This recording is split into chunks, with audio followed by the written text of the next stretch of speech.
Welcome to the latest episode of the Christian Myths series. In this episode, we look at one of the most insidious forgeries in Catholic history, the donation of Constantine. The donation is so insidious because it claims the first Roman emperor to convert to Christianity gave the entire Western Empire to the Papacy to rule, while he withdrew to Constantinople to govern the East.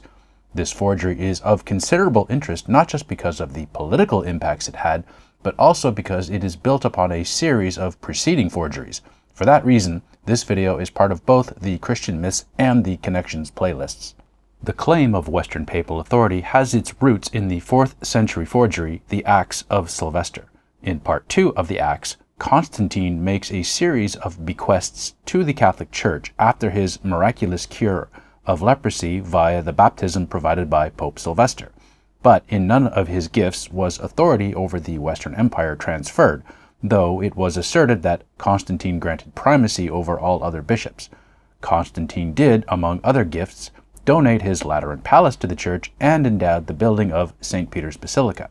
However, as later popes would discover, Constantine's supposed donation was a double-edged sword, as what could be granted by one secular ruler could be taken back by another. The Acts of Sylvester was simply the opening volley in a series of legends that had grown around Sylvester, culminating in the bishops of Rome becoming the beneficiaries of the power grab provided in the donation. German historian Johann Fried speculates the origins of the donation are tied to the Constitutum Constantini, the precursor of the donation that was included in the Pseudo-Isidore false Decretals of the 800s, a topic covered in a previous video. In service to the forger's agenda, details from the Acts of Sylvester, such as the baptism, conversion, and bequests, were included in the forged Constitutum Constantini, in addition to the invented claim that Western authority was granted to the papacy in perpetuity. Though the fake donation was created in the French Carolingian era, its alleged grant of political authority went unutilized by popes for 2 centuries. The relevant passage granting the Western Roman Empire to the papacy in the donation states, in part, that the pontifical crown should not be made of less repute. Lo, we convey to the oft-mentioned and most blessed Sylvester, universal pope, both our palace as preferment and likewise all provinces, palaces, and districts of the city of Rome and Italy and of the regions of the West. And we do determine and decree that the same be placed at his disposal and do lawfully grant it as a permanent possession to the Holy Roman Church. It was not until the 11th century that Pope Leo IX made the first use of the donation after it had been rediscovered by one of his cardinals, Humbert of Silva-Candida. Fried notes the differences between the Constitutum and the donation are found in the wording between the original from the 9th century and the new 11th century version of Leo and Humbert. In the original, special authority over the western provinces had been transferred to the papacy, but in Leo's later version the popes had been granted power to rule.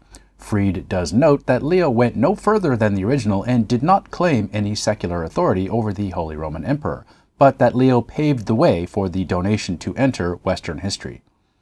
Drawing liberally from the donation, in a letter to Patriarch Michael I of Constantinople, Leo reasserted the Bishop of Rome's primacy over the other 4 patriarchs of Alexandria, Antioch, Constantinople, and Jerusalem. The assertion of primacy was a further provocation to the Greek bishops that directly contributed to the Great Schism of 1054, after Humbert presented a letter of excommunication from Leo to Michael. Michael reciprocated by excommunicating Leo, who had died while Humbert was en route to Constantinople, and the Roman Catholic and Eastern Orthodox churches have been split ever since. Following Leo's use of the donation, a subsequent pope, Gregory VII, would take his claims even farther. Building upon the doctrine of 2 powers that Gelasius had formulated in the late 400s, Gregory argued for the supremacy of the papacy over secular authority. Gregory declared independence for the Church and for the power of the Pope over monarchs, setting the pattern for the next 500 years of European church-state relations, though there are examples of later popes still beholden to monarchs. In 1075, Gregory formulated the Decretals Papae, or papal dictation, as part of a series of changes known as the Gregorian Reforms. The Decretals consists of 27 proclamations, all of which serve Gregory's agenda and are spectacularly audacious. Related to his claims of temporal superiority are points, number 8, He alone may use the imperial insignia. 9. All princes shall kiss the feet of the Pope alone. 12. It may be permitted to him to depose emperors. And 27. He may absolve subjects from their fealty to wicked men. While it is not explicitly stated in the proclamations, the meaning is very clearly implied. The Pope is to be the worldwide supreme monarch to whom all temporal monarchs must submit, built on the Gelasian doctrine of two separate but unequal powers. McCulloch writes that Gregory had all of Europe in his sights as he redefined the papacy in revolutionary terms never seen before. Gregory VII and Holy Roman Emperor Henry IV were embroiled in a famous church-state showdown in which Henry was excommunicated multiple times, and Gregory attempted to depose Henry in 1076 as per the right he declared for himself in the Decretals. Additionally, in an event known as the Road to Canossa, the details of which will be its own future video, Henry humbled himself before the Pope to buy time. Henry's payback came in 1081 when he brought his army to Rome, imprisoned Gregory, who then escaped and died in exile, while Henry's choice for Pope, Clement III, sat on the papal throne and crowned him Holy Roman Emperor in 1084. Then, starting in 1227, another prolonged showdown occurred between Holy Roman Emperor Frederick II and Pope Gregory IX, when this pope also declared his power over mere terrestrial kings. Having previously excommunicated Frederick twice over the handling of the Sixth Crusade, in 1236 Gregory wrote a letter, Epistle 703, that drew directly on the imperial privileges that succeeding popes had extended beyond what was granted since the donation's emergence. Gregory portrays Constantine as having submitted imperial authority not just to the papacy, but to the entire priesthood. This was an open challenge to the power of the Holy Roman Emperor, establishing an unprecedented projection of power, claiming, "You see the necks of kings and princes prostrate at the feet of priests, and Christian emperors must subject their actions not only to the Roman pontifex, but have to respect other priests just as highly." Fried notes that while Frederick simply ignored the Pope's assertions, others did not reject the papal claims and accepted that Constantine's donation of imperial power to the Bishop of Rome was legitimate, and thus papal jurisdiction was something contemporary monarchs were powerless to contest. Consequently, Frederick became the first recipient of such exaggerated papal claims of imperial submission. Historian Brian Tierney notes that Gregory took on a new interpretation of the donation, relying heavily on its provisions in support of papal territorial claims and the right to crown emperors going back to Leo III's precedent of crowning Charlemagne. Tierney writes, "It was a surprisingly weak argument for Gregory to have advanced, given that many Roman lawyers were expressing concern about its legitimacy and that temporal claims of the papacy rested on a supposed grant by a former emperor. It could well be argued that a contemporary emperor might revoke that grant and reduce the popes to their former relatively humble position. Humbling the papacy was exactly the point that Frederick made in a letter to the other kings of Europe, urging that they unite in restoring the papacy to its original position before the institutional accretion of power began."